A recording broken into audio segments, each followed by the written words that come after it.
पहला ऑब्जेक्टिव है कि दो धन पूर्णांकों का ए तथा बी के लिए यदि ए बराबर B into Q plus R हो तो पहला ऑप्शन में इसका मतलब हुआ कि आर का मान 0 के बराबर या 0 से बड़ा होगा लेकिन बी से छोटा होगा। ऑप्शन 2 में है इसका मतलब हुआ आर का मान 0 से बड़ा होगा और बी से छोटा होगा। ऑप्शन सी में है इसका मतलब हुआ आर का मान 0 से बड़ा मगर बी से छोटा। तो ऑप्शन ए सही होगा क्योंकि आर का मान 0 के बराबर या 0 से बड़ा होगा लेकिन बी से छोटा होगा। अब ऑब्जेक्टिव 2 नंबर इसमें परिमेय संख्या और अपरिमेय संख्या के समूह को क्या कहते हैं। तो ये वास्तविक संख्या से होगा क्योंकि ये परिमेय संख्या के अंदर में प्राकृत पूर्ण पूर्णांक ये तीनों आता है जबकि अपरिमेय का एक अलग ग्रुप होता है। दोनों को मिला दोगे तो वास्तविक संख्या बनेगा। तीसरा है क्या पूर्णांक संख्याओं को संख्या रेखा पर व्यक्त किया जाना संभव है। इसका आंसर होगा हाँ। ये संख्या रेखा इसको बोलते हैं संख्या रेखा। पूर्णांक का मतलब होता है कि इसमें माइनस और प्लस दोनों संख्या ऐड होता है। देखो यहाँ पे 0 होगा और इधर होगा 1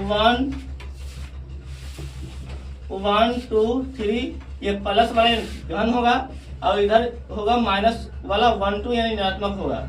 तो धनात्मक और ऋणात्मक संख्या को मिलाकर बोलते हैं पूर्णांक संख्या। तो पूर्णांक संख्या को संख्या रेखा पर दर्शाया जा सकता है। प्राकृत संख्याओं के संग्रह में शून्य समेत ऋण संख्याओं को शामिल किया जाए तो वह कैसी संख्या होती है। इसका जवाब होगा पूर्णांक। बताए यहाँ पे तीसरा सवाल में कि ये 0 के दाहिने तरफ प्लस वाला 1 2 होता है और बायां तरफ माइनस वाला 1 2 होता है। तो ये प्लस वाला है इसको धनात्मक संख्या बोलते हैं, माइनस वाला को ऋणात्मक संख्या बोलते हैं। तो धनात्मक और ऋणात्मक और शून्य सभी को मिलाओगे तो पूर्णांक संख्या कहलाएगा। इसका आंसर पूर्णांक होगा। संख्या रेखा पर पूर्ण संख्याओं को निरूपित होगा अथवा नहीं। इसका जवाब होगा हाँ। पूर्ण संख्या उसको बोलते हैं जैसे देखो ये 0 है और प्लस वाला 1 2 अनगिनत जहाँ तक संख्या जाता है वहां तक इसको मिलाकर पूर्ण संख्या होती है। तो संख्या रेखा पर दिखाया जा सकता है। तो लिखेंगे हाँ। सभी प्राकृत संख्याओं के संग्रह में शून्य समेत को कहते हैं। तो प्राकृत संख्या होता है 1 2 3 डॉट इंडिफिनिट तक। इसमें 0 ऐड कर दोगे तो ये पूर्ण संख्या होगा। तो ये जवाब होगा पूर्ण संख्या।